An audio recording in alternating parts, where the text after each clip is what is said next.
everyone, James here, and today we're taking a look at the Ranger 600 from Volantex RC. This is a very cool little trainer slash park flyer that I've been keeping in the back of my car for quite a while now. And today we're going to see why that is. We're going to do a quick unboxing of the new unit that I have, and we're going to take it out to the field and see how it performs. Alright, so here's how the Ranger 600 was delivered my way. You can see that the whole aircraft is completely built. It comes with everything you need to fly, including the transmitter. But you do need to supply 4 AA batteries, as I have in my hands right now, for the transmitter to work. And to charge the flight battery, you do need a USB power source, whether that's an AC to 5-volt adapter, or if you have a power bank, like I do, it's really convenient to just keep on the field. I charge these batteries 5 at a time and basically could fly the whole afternoon. So let's unbox this aircraft. Alright, so let's open this thing up.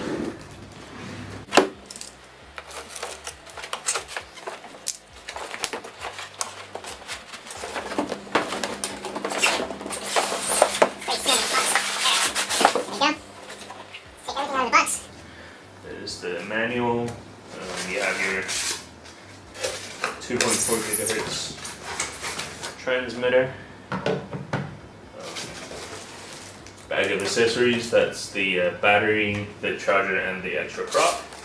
And then you have the Ranger 600 itself. And that's it. So with everything out of the box, let's take a closer look at what components were included, and then we'll take a closer look at the aircraft itself. Starting off with the stock LiPo battery, it's a 3.7 volt one cell with 360 milliamp hour capacity, and the plug is a micro low-C plug. These are super common in the world of micro quadcopters, so you can pick them up on eBay for really cheap. You can fit up to like a 450 milliamp hour battery in this aircraft, but as is, it'll provide about 9 to 12 minutes of flight time depending on throttle use. So here's the stock transmitter that comes with the Ranger 600. It's a pretty basic unit, but it gets the job done. It's got digital trims and it operates on 2.4 gigahertz. Sticks feel very nice. There's no extra friction as you see on many of these toy radios. And there's a red LED light that shows you when the transmitter is on. This transmitter uses 4 AA batteries, and the light will blink and the buzzer will beep when the batteries are running low. If we take a look on the right shoulder button, there's a 3-position toggle that is marked Expert, Mid, and Beginner.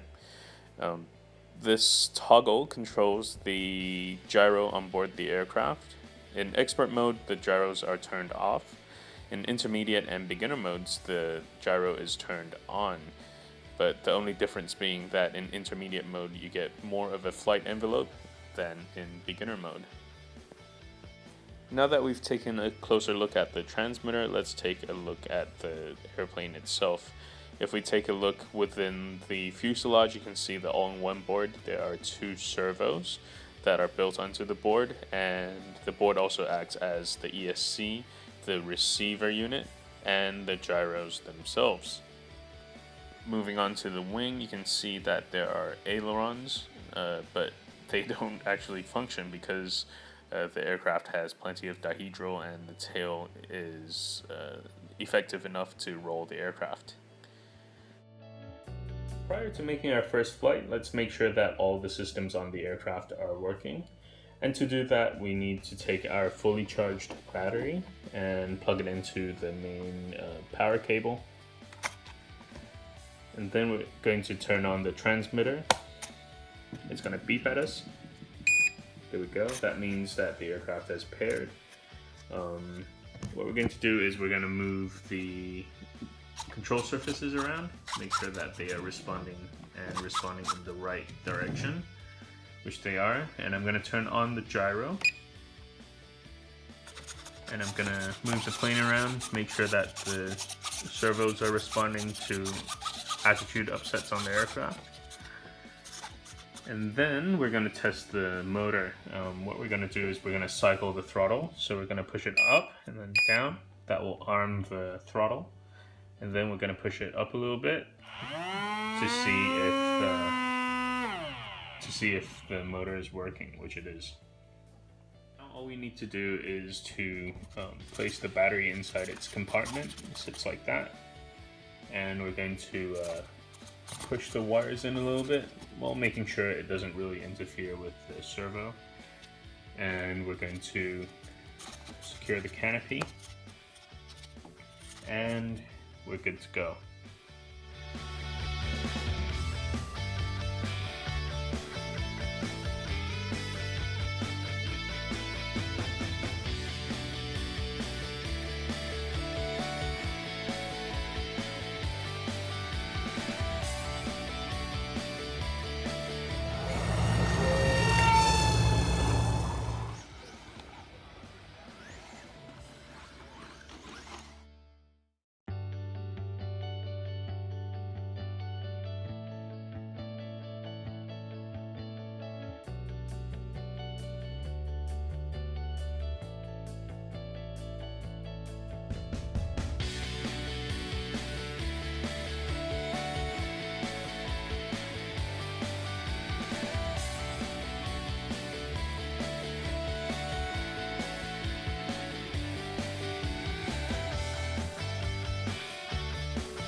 Now we're just going to glide it all the way down.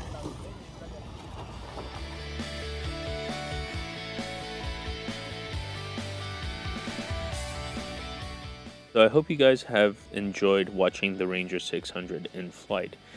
It's quickly become one of my favorite park flyers alongside the GWS slow stick. To end this video, I'd like to talk a little bit about the flight performance and then go over some of the problems that I found with this aircraft. In terms of flight performance, I really like the large wing area. It gives the plane very slow stall speeds, almost walking pace, I'd say, and the stalls are very predictable. And the large wing area also gives the plane excellent glide performance because it'll just glide all day long, especially in hot climates like where I'm at right now. If it catches a thermal or an updraft, it'll just glide all day. The pusher prop configuration is not only safe for beginners, because it pushes a lot of airflow over the control surfaces. Even at slow speeds, the plane is very maneuverable.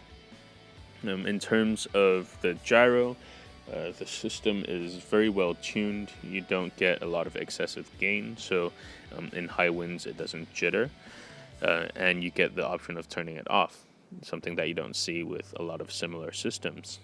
In terms of aerobatics, you can do loops, rolls, and inverted flight, but all with a lot of effort because the plane wants to stay upright due to its dihedral in the wings. And some problems that I found with this aircraft, two in particular. First one is that the paint peels off really easily, especially in high traffic areas where your fingers come into contact with the paint. The paint just peels off very, very easily. This plane I've only had for 3 or 4 days, and you can see that the canopy is already losing some of its paint. For my other aircraft, I've just covered this canopy with electrical tape, and that smoothens the whole canopy out, and you don't have to worry about it chipping. So my biggest gripe with this aircraft is how the motor is wired into the main controller.